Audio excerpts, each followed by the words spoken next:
Hello and welcome to web tektronix. मेरा नाम ईशान शर्मा है और मैं आपको अपने चैनल पे वेलकम करता हूँ। आप लोग देख रहे हो सी प्रोग्रामिंग की सीरीज़ और इस सीरीज़ में लास्ट वाली क्लास में हमने लूप्स को फिनिश किया था। आज की क्लास में हम अपने टॉपिक को आगे बढ़ाते हैं और आज क्लास में हम एरे को डिस्कस करने वाले हैं। तो एरे 2 तरह के होते हैं, 1D और 2D। आज की क्लास में हम 1D एरे को देखेंगे। 1D एरे का मतलब होता है कि जब हम डेटा को एक सिस्टमैटिक एक एलिमेंट में स्टोर कर लेते हैं, एक बॉक्स में स्टोर करते हैं, लेकिन एक ऐसा बॉक्स है जिसमें हम मल्टीपल वैल्यूज़ को स्टोर कर सकते हैं। उसको हम 1D एरे बोलते हैं। अब हम कैसे करेंगे? फटाफट से उसको अपने लैपटॉप की स्क्रीन पे करके देखते हैं। तो देखिए एरे का क्या मतलब है? सपोज़ करिए हमें कोई ये कहता है कि हमें डेटा को स्टोर करना है, सपोज़ करो 10 को स्टोर करना है। तो हम क्या करेंगे? Int roll number is equal to 10 लिखेंगे। अब एक वैल्यू को स्टोर करा। अब सपोज़ करो मुझे 5 वैल्यू को स्टोर करना है तो मुझे 5 अलग-अलग वेरिएबल बनाने पड़ेंगे। जैसे मैंने एक वेरिएबल ए ले लिया, उसमें 5 डाल दिया। एक वेरिएबल बी ले लिया और उसमें 20 डाल दिया। अब देखो मुझे अलग-अलग वेरिएबल बनाने पड़ रहे हैं। लेकिन अगर मुझे बहुत सारा डेटा डालना है और मैं अलग-अलग वेरिएबल नहीं बनाना चाहता हूँ, तो मैं डेटा को ग्रुप करूँगा। तो ये बात आपको ध्यान रखनी है कि जब डेटा बहुत सारा हो जाता है और जब एक ही तरह का, सेम तरह का डेटा होता है, तो हम डेटा को ग्रुप करते हैं। और डेटा को जो ग्रुप करने की जो पहली टेक्नीक है, वो है एरे। एरे 2 तरह से बनते हैं, 1D और 2D। 1D एरे कैसे बनता है? तो सबसे पहले हम इंट लिखेंगे, मतलब जिस तरह का आपको बनाना है। उसके बाद हमें वेरिएबल का नाम लेना पड़ेगा। उसके बाद हमें ब्रैकेट लगाने पड़ेंगे। इस ब्रैकेट को सबसेट बोलते हैं। ये एरे की पहचान होती है। इसके बाद हम यहाँ पे साइज़ मेंशन करेंगे। साइज़ का मतलब हमें कितने बॉक्सेस चाहिए एक बॉक्स के अंदर, और उसके बाद हम कर्ली ब्रैकेट लगाएँगे, सेमीकोलन लगाएँगे और अपने डेटा को इंसर्ट कर देंगे इस तरह से। ऐसा करने से क्या हुआ? इस तरह से आपका एरे क्रिएट हुआ। 1 यहाँ पे चला गया, 2 यहाँ चला गया, 3 यहाँ पे, 4 यहाँ पर और 5 यहाँ पर। तो इस तरह से ये जो आपने बॉक्स क्रिएट किया है, जिसके अंदर बहुत सारी वैल्यूज़ हैं, इस पूरे बॉक्स को हम एरे बोलते हैं। तो एरे क्या होता है? बहुत सारी वैल्यूज़ का एक ग्रुप होता है, एक कलेक्शन होता है, जिसमें हम सिस्टमैटिक डेटा को ग्रुप करते हैं और अपनी कैलकुलेशंस को और ईज़ी कर सकते हैं, डेटा को स्टोर कर सकते हैं, मेमोरी को बचा सकते हैं, इसलिए हम एरे को बनाते हैं। अच्छा, इस पूरे का नाम क्या होगा? ए होगा। अब इसको हम एक्सेस कैसे करेंगे? तो एरे का रूल ये कहता है कि एरे का जो पहला एलिमेंट होगा, उसका इंडेक्स वैल्यू 0 पे होगा। मतलब जब-जब मैं 1 को एक्सेस करूँगा, तो मैं 0 लिखूँगा। जब-जब मैं 2 को एक्सेस करूँगा, 1 लिखूँगा, फिर 2, फिर 3 एंड 4। इसको बोलते हैं इंडेक्स वैल्यू। इसको बोलते हैं इंडेक्स वैल्यू। तो इंडेक्स वैल्यूज़ से ही हम इन वैल्यूज़ को एक्सेस कर सकते हैं। अगर हमें इंडेक्स वैल्यूज़ हमें नहीं क्लियर होंगी तो हम एरे को एक्सेस नहीं कर सकते हैं। अब ये सारा काम हम कैसे करेंगे? इसको हम फटाफट से अपने लैपटॉप पे करके देखते हैं। तो देखिए, हमने एक ए लिया और 10 डाला, तो basically it is a normal variable, एक नॉर्मल वेरिएबल है। अगर हम इसे प्रिंट करेंगे तो हम यहाँ पे लिखेंगे परसेंटेज डी और कॉमा ए। तो अब अगर मैं इसे रन करूँगा तो मेरा आंसर आएगा 10। लेकिन ये एरे नहीं है। एरे को बनाने के लिए हमें क्या करना होगा? सबसे पहले ब्रैकेट लगाना होगा। इसमें साइज़ मेंशन करना होगा कि हमें कितने बॉक्स चाहिए। उसके बाद हम इसमें डेटा को इंसर्ट कर देंगे 30, 40, 50। इस तरह से आपने एक ही बॉक्स में 5 वैल्यूज़ को डाल दिया। अच्छा, अब हम प्रिंट करेंगे, लेकिन प्रिंट करते समय अब हमें थोड़ा-सा ध्यान ये रखना होगा कि इस पूरे एलिमेंट का नाम ए है। तो ए में कौन-सी वाली वैल्यू को आप प्रिंट करना चाहते हो? तो ब्रैकेट में हमें 0 मेंशन करना होगा। जब हम 0 मेंशन करेंगे मतलब हम 10 को प्रिंट करना चाहते हैं, और अगर हम इसको रन करते हैं, अच्छा, ऊपर मैंने सेमीकोलन नहीं लगाया। एक बार कोड को रन करते हैं तो मेरा आंसर आ गया 10। अब इसी काम को करने के लिए मुझे बार-बार प्रिंटफ लगाना पड़ेगा। एक और बार, 2 बार, 3 बार और 4 बार। तो अब 0 की जगह पर 1, फिर 2, फिर 3 एंड फिर 4। अगर हम ऐसा करेंगे और अगर रन करेंगे तो मेरी 5 वैल्यूज़ इस तरह से प्रिंट हो जाएँगी।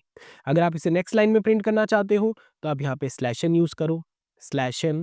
स्लैश एन ये क्या करता है? नेक्स्ट लाइन पे डेटा को लाता है। एक बार फिर अपने कोड को रन करते हैं तो आपकी 10 वैल्यू, आपकी 1 से 10 से 50 तक आपकी वैल्यूज़ प्रिंट हो जाएँगी।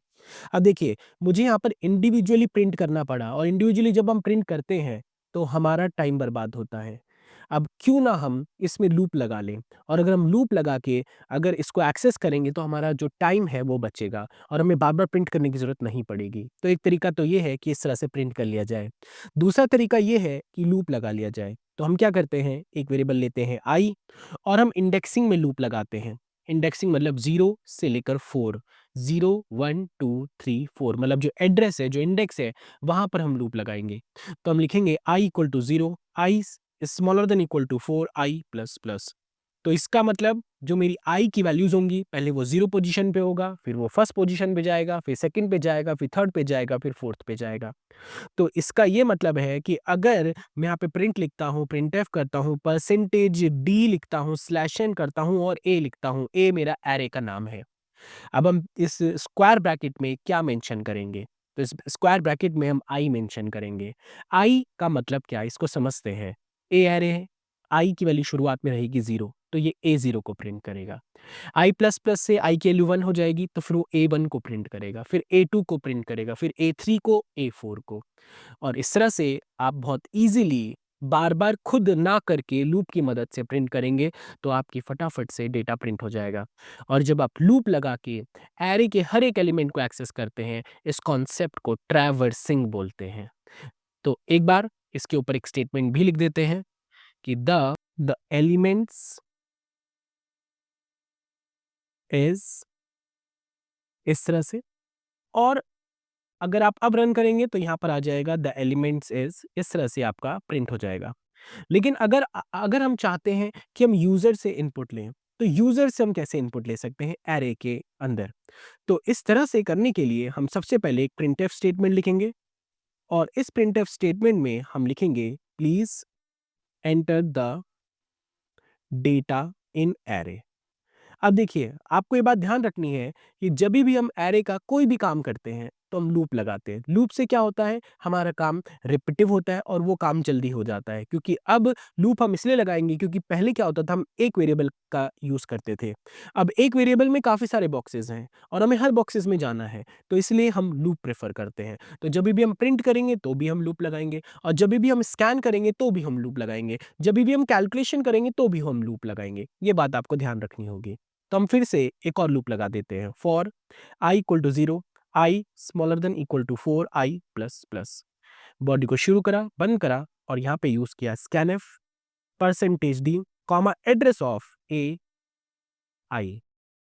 तो जब-जब हम एआई की बात करेंगे, तो हम पूरे एरे की बात करेंगे और जब-जब हम आई लिखेंगे, तो हम इंडेक्सिंग की बात करेंगे। तो एरे में 2 चीज़ होती है, एक वैल्यूज़ और एक इंडेक्स। जब-जब हम इंडेक्स की बात करेंगे, तो उस केस में हम आई का इस्तेमाल करेंगे और जब-जब हम एरे की बात करेंगे, तो उसको हम ए ऑफ आई कहेंगे।